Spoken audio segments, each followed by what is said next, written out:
નમસ્કાર, આપ જોઈ રહ્યા છો નિર્ભય ન્યૂઝ. હું છું આપની સાથે પ્રથમ મોદી. ગુજરાતમાં આપણે જોયું કે છેલ્લા કેટલાક દિવસથી અત્યારે કમોસમી વરસાદ જે છે વરસી રહ્યો છે.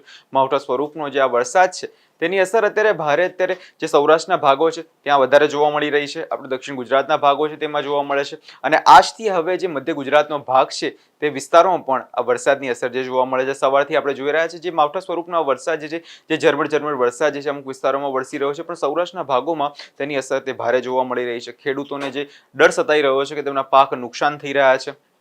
આપણે વિન્ડીના માધ્યમથી હવે સમજવાનો પ્રયત્ન કરીશું કે કયા કયા વિસ્તારોમાં જે વરસાદ છે. સાંજે 5 વાગ્યાની આપણે પરિસ્થિતિ પર નજર કરીએ તો આપણે સાંજે 5 વાગ્યાની પરિસ્થિતિ પર જ્યારે નજર કરી છે, દરિયાકાંઠાનો જે વિસ્તાર છે તેમાં આપણે જ્યારે જોઈએ કે ઉનાનો આસપાસનો જે વિસ્તાર છે તેમાં ભારે વરસાદ ત્યાં દેખાઈ રહ્યો છે. ભાવનગરનો જે ભાગ જે તમને દેખાય છે ત્યાં એકદમ જે રેડ એલર્ટ છે ત્યાં જોવા મળી રહ્યું છે. ત્યાં અત્યારે દરિયાકાંઠાના વિસ્તારોમાં 3 નંબરનું સિગ્નલ પણ આપી દેવામાં આવ્યું છે. માછીમારોને જે છે ડર છે ત્યાં તે જે વિસ્તારોમાં જે માછીમારોને જે દરિયો ન ખેડવા માટેની પણ સૂચના આપવામાં આવી રહી છે. આ જે મધ્ય ગુજરાતનો જે ભાગ જે આપણે જોવો છે, અમદાવાદનો જે ભાગ છે ત્યાં અત્યારે જે વરસાદ જે છે હળવો જે વરસાદ છે ત્યાં જોવા મળી રહ્યો છે. ત્યાં યલો એલર્ટ આપવામાં આવ્યું છે. મહેસાણા જે ઉત્તર ગુજરાતના જે બધા ભાગો છે કે જે મહેસાણા છે, પાલનપુર છે, તે બધા વિસ્તારોમાં પણ ત્યાં વરસાદ જે છે જોવા મળે છે. વડોદરાના ભાગોમાં વરસાદ છે. જે આપણે સુરતનો જે દક્ષિણ ગુજરાતનો જે આખો પટ્ટાની આપણે વાત કરીએ તો દક્ષિણ ગુજરાતના ભાગોમાં અત્યારે જે આપણે જોવાય છે કે ત્યાં વરસાદ જે છે ત્યાં વધારે છે. કે તે સુરતનો જે ભાગ છે, વલસાડ છે, ભરૂચ છે, વ્યારા છે, રાજપીપળા છે, તે વિસ્તારોમાં વરસાદ જે છે વધુ છે. આજે આ યલો ઝોન આપ જોઈ શકો છો તે બાજુ ત્યાં વરસાદ જે છે વધારે જોવા મળી રહ્યો છે. ઉપરના ગોધરાના ભાગમાં પણ વરસાદ છે. લુણાવાડામાં વરસાદ છે.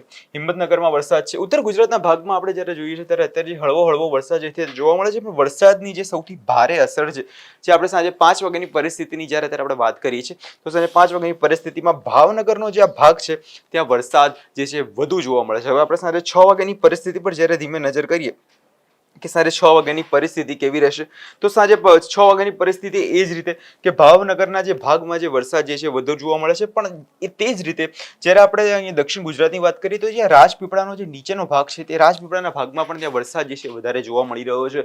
સુરતમાં છેલ્લા 3 દિવસથી સતત વરસાદ વરસી રહ્યો છે. જે ખેડૂતોના પાક છે તે સૌરાષ્ટ્રના ભાગમાં ખેડૂતોના પાકને ભારે નુકસાન થયું છે. જે ડાંગરનો પાક છે તે નાશ થયો છે. મગફળીનો પાક નાશ થઈ ગયો છે. ખેડૂતોને અત્યારે લોકો સહાયની માંગ કરી રહ્યા છે. જે સમગ્ર સૌરાષ્ટ્ર અત્યારે આપણે વરસાદ જે છે તે જોવાઈ રહ્યો છે, પણ કચ્છના ભાગમાં અત્યારે વરસાદ નથી. ત્યાં ખાલી હવાનું દબાણ જે વધારે જોવા મળી રહ્યું છે. ત્યાં અત્યારે ઝરમર જે વરસાદ છે, પણ તે મેઇન મુખ્ય જે છે તે આપણે દરિયાકાંઠાનો વિસ્તાર અને દક્ષિણ ગુજરાતનો વિસ્તાર ત્યાં વરસાદની ભારે અસર જોવા મળી. સાંજની આપણે 8 વાગ્યાની પરિસ્થિતિની જો વાત કરીએ તો જે આપણે ભાવનગરમાં આપણે જે વરસાદ જોયું હતું ત્યાં અહીંયા જે વધારે જે રેડ એલર્ટ હતું એ ધીમે ધીમે તરફ અત્યારે છે ને મધ્ય ગુજરાત તરફ આવતું હોય તે આપણને જોવા મળે છે. અમદાવાદના જે આસપાસનો ભાગ છે ત્યાં વરસાદ જે છે સાંજે 8 વાગ્યાની આપણે પરિસ્થિતિની વાત કરીએ તો તે ભારે કદાચ જોવા મળી શકે છે. અત્યારે જે પ્રમાણે જે હળવો વરસાદ જે છે તે સાંજ પડતા 7-8 વાગ્યાની આસપાસમાં પરિસ્થિતિ જે વધારે કદાચ બગડી શકે છે. ઉપરની જે આપણે વાત કરીએ ઉત્તર ગુજરાતના ભાગમાં પણ 8 વાગ્યાની પરિસ્થિતિ એ જ રીતે મહેસાણામાં જે વરસાદ જે જોવા મળે છે, વડોદરામાં વરસાદ જોવા મળે છે, સુરતમાં છેલ્લા કેટલાય દિવસથી વરસાદ જે છે ત્યાં વરસી રહ્યો છે. ઉનાનો જે ભાગ છે અને દ્વારકાના જે વિસ્તાર છે, દ્વારકાના વિસ્તારમાં માછીમારોને ત્યાં દરિયો ન ખેડવા સૂચના આપી છે. ત્યાં નંબર 3 નું સિગ્નલ પણ મુકાઈ દેવામાં આવ્યું છે. તે જ રીતે અત્યારે આપણે હવે વાત કરીએ 9 વાગ્યાની રાત્રે 9 વાગ્યાની પરિસ્થિતિની જો આપણે નજર કરીએ ત્યારે તો 9 વાગ્યાની પરિસ્થિતિમાં તે જ રીતે 9 વાગ્યાની પરિસ્થિતિમાં તે જ રીતે જે આપણે વાત કરીએ કે 8 વાગે કે જે રેડ કલરનું જે અલર્ટ છે તે અત્યારે ધીરે ધીરે તરફ મધ્ય ગુજરાત તરફ આવી રહ્યું છે. તે મધ્ય ગુજરાતના જે બધા ભાગો છે તે બાજુ અત્યારે વરસાદ જે છે વરસી શકે છે. ગાંધીનગર છે, ધોળકા છે, નડિયાદ છે, ખંભાત છે, તે બધા વિસ્તારોમાં સુરેન્દ્રનગરમાં તમે અત્યારે જોઈ રહ્યા છો ત્યાં સાંજે 6 વાગ્યાની પરિસ્થિતિ જ્યારે આપણે જોઈ ત્યારે સુરેન્દ્રનગરમાં વરસાદ નહોતો, પણ હવે ધીરે ધીરે 7-8 વાગે જ્યારે આપણે નજર કરીએ તે વિસ્તારમાં વરસાદ તે વધારે વરસી શકે છે તેવું અત્યારે અનુમાન લગાવવામાં આવી રહ્યું છે. હિંમતનગરનો જે ભાગ છે ઉત્તર ગુજરાતનો જે ખેડ બ્રહ્મા છે તે બાજુ પણ વરસાદ જે જોવા મળી રહ્યો છે. મહેસાણામાં વરસાદ છે, લુણાવાડામાં વરસાદ છે, પણ આ વરસાદ છે માવઠા સ્વરૂપનો વરસાદ છે. તેમાં એટલો બધો વરસાદ નહીં, પણ જે ઝાપટા સ્વરૂપનો વરસાદ જે છે ત્યાં જોવા મળી શકે છે. હવે આપણે જ્યારે વાત કરીએ રાત્રે 9-10 વાગ્યાની પરિસ્થિતિની જ્યારે આપણે વાત કરીએ છીએ ત્યાં 9-10 વાગે આપણે જોઈએ. હવે જ્યારે આપણે 11 વાગ્યાની પરિસ્થિતિની જ્યારે વાત કરીએ છીએ ત્યારે 11 વાગ્યાની પરિસ્થિતિમાં આપણે પહેલા જે નજર કરી હતી કે સાંજના સમયે જે અહીંયા રેડ એલર્ટ જે અહીંયા જોવા મળતું હતું તે હવે મધ્ય ગુજરાત તરફ આવી ગયું છે અને અમદાવાદના ભાગમાં રાત્રે કદાચ જે ભારે વરસાદ જે છે તે જોવા મળી શકે છે. અમદાવાદના આસપાસના વિસ્તારોમાં છે, ઉત્તર ગુજરાત તરફ પણ વરસાદ જે છે રાત્રે જોવા મળી શકે છે. જે સુરતનો જે ભાગ છે ત્યાં હળવો વરસાદ જે છે જોવા મળે છે, કારણ કે તે એટલું પ્રકારે ભય સિગ્નલ નથી, પણ અત્યારે જે મધ્ય ગુજરાતનો ભાગ છે ત્યાં રાત્રિના સમયે વરસાદ જે છે વધુ જોવા મળી શકે છે. ઉત્તર ગુજરાતના જે ભાગો છે એ બાજુ પણ વરસાદ જોવા મળશે. દ્વારકાનો ભાગ જ્યાં તમને દેખાઈ રહ્યું છે ત્યાં અત્યારે બ્લુ કલરનું જે તમને જે માર્ક દેખાય છે ત્યાં વરસાદ જે છે હળવો વરસાદ જે છે ત્યાં જોવા મળી શકે છે. કચ્છમાં અત્યારે વરસાદની જોવા મળે એમ શક્ય નથી, પણ જે મહેસાણાનો જે ભાગ છે ને મધ્ય ગુજરાત તરફની જ્યારે વાત છે ત્યાં વરસાદ જે છે વધુ જોવા મળી શકે છે. आज के लिए जो हमारा जो फोरकास्ट इशू हुआ है 27 अक्टूबर से लेकर 2 नवंबर तक, इसमें 27 से लेकर 31 अक्टूबर तक फेयरली वाइड स्प्रेड से वाइड स्प्रेड बारिश रहेगा, हल्का से मध्यम इंटेंसिटी में पूरा गुजरात रीजन और सौराष्ट्र कच्छ में. और हेवी रेनफॉल रहेगा अगले 5 दिन के लिए, heavy to very heavy with extremely heavy rainfall का भी वार्निंग दिया गया है. अभी गुजरात रीजन में जो आज के लिए फोरकास्ट है heavy to very heavy isolated places में ऑरेंज कलर के साथ दिया गया है. और उसके आगे 27, 28, 29 को हेवी रेनफॉल आइसोलेटेड प्लेसेस में दिया गया है. और 31 अक्टूबर को फिर इंटेंसिटी थोड़ा बढ़ेगी, heavy to very heavy isolated places में ऑरेंज वार्निंग के साथ दिया गया है. और हेवी रेनफॉल वार्निंग 28 से लेकर 30 तक येलो वार्निंग के साथ दिया गया है. और जो सौराष्ट्र कच्छ के लिए आज एक्सट्रीमली हेवी रेनफॉल का वार्निंग दिया गया है, मेनली दक्षिण जो सौराष्ट्र की जिला है उसके लिए दिया गया है. और उससे आगे 28 अक्टूबर को हेवी रेनफॉल का आइसोलेटेड प्लेसेस में दिया गया है. और 29, 30, 31 के लिए heavy to very heavy rainfall orange colour के साथ दिया गया है आइसोलेटेड प्लेसेस में. अगले 5 दिन के लिए थंडरस्टॉर्म का भी वार्निंग दिया गया है 27 से लेकर 31 अक्टूबर तक. उसमें विंड स्पीड 32-40 किलोमीटर प्रति घंटा में रहने का पूर्वानुमान है. सौराष्ट्र कच्छ में आज जो जिला एक्सट्रीमली हेवी रेनफॉल का वार्निंग रेड कलर के साथ दिया गया है, अमरेली, भावनगर, गिर सोमनाथ और दीव के लिए दिया गया है. और heavy to very heavy rainfall orange colour के साथ जूनागढ़ और बोटाट के लिए दिया गया है. और बाकी जो जिला है एक्सेप्ट कॉज, बाकी जिला में येलो कलर के साथ हेवी रेनफॉल का पूर्वानुमान है आइसोलेटेड प्लेसेस में सौराष्ट्र कच्छ रीजन में. और गुजरात रीजन में heavy to very heavy rainfall orange colour के साथ बहरोज, सूरत, नवसारी और आनंद के लिए दिया गया है. और बाकी सारे जिला उत्तर और दक्षिण गुजरात के सारे जिला में हेवी रेनफॉल आइसोलेटेड प्लेसेस में येलो कलर के साथ वार्निंग दिया गया है.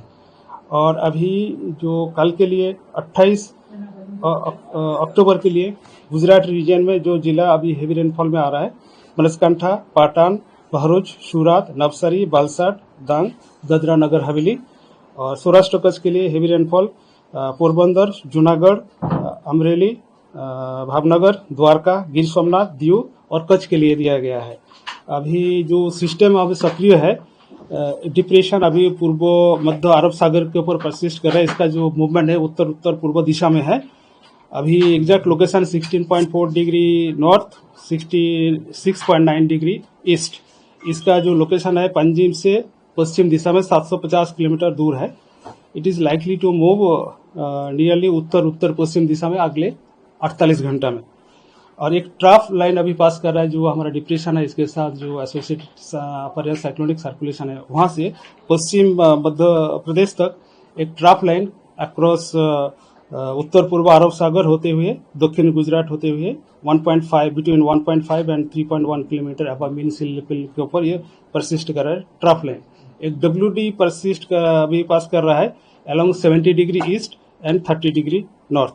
इसी के कारण आज ये फोरकास्ट दिया गया है गुजरात स्टेट के पूरा बारिश का पूर्वानुमान है. अभी मछुआरी भाई के लिए जो अगले 5 दिन के लिए पूर्वानुमान है, इसमें स्क्वाली वेदर के साथ 40 to 50 kilometre gusting to 60 kilometre प्रति घंटा रहेगा. इसमें मछुआरी भाई को गुजरात का जो off and along Gujarat coast के लिए समुद्री जाने के लिए मना है. और जो पोर्ट वार्निंग दिया गया है LCS 3 होस्ट किया गया है. और कोस्टल के लिए अभी जो पवन का दिशा है उत्तर पूर्व से पूर्व दिशा से पवन का दिशा है नॉर्थ गुजरात तटीय क्षेत्रों में. और स्पीड जो रहेगा 25 to 30 knot, gusting to 35 knot. और दक्षिण गुजरात की जो तोटी क्षेत्र है पवन का दिशा है पूर्व से दक्षिण पूर्व दिशा से, और जो पवन का स्पीड रहेगा 25 to 30 knot, gusting to 35 knot. और सी का condition very rough to high रहने का पूर्वानुमान है। सर ये जो डिप्रेशन है ये आगे और गुजरात की तरफ आने की कोई पॉसिबिलिटी है? अभी उत्तर उत्तर पश्चिम दिशा में इसका मूवमेंट है, अगले 48 आवर तक इसका मूवमेंट रहेगा। सर अहमदाबाद में बारिश कल रात से शुरू है, कितने दिन तक रहने वाली है? अभी अहमदाबाद के लिए आज हम आइसोलेटेड हेवी प्लेसेस में हेवी रेनफॉल दिया है, और अहमदाबाद का जो पूर्वानुमान है हेवी रेनफॉल है, लाइट टू मॉडरेट रेन रहेगा थंडर स्टॉर्म के साथ, और हेवी स्पेल्स वेरी लाइकली।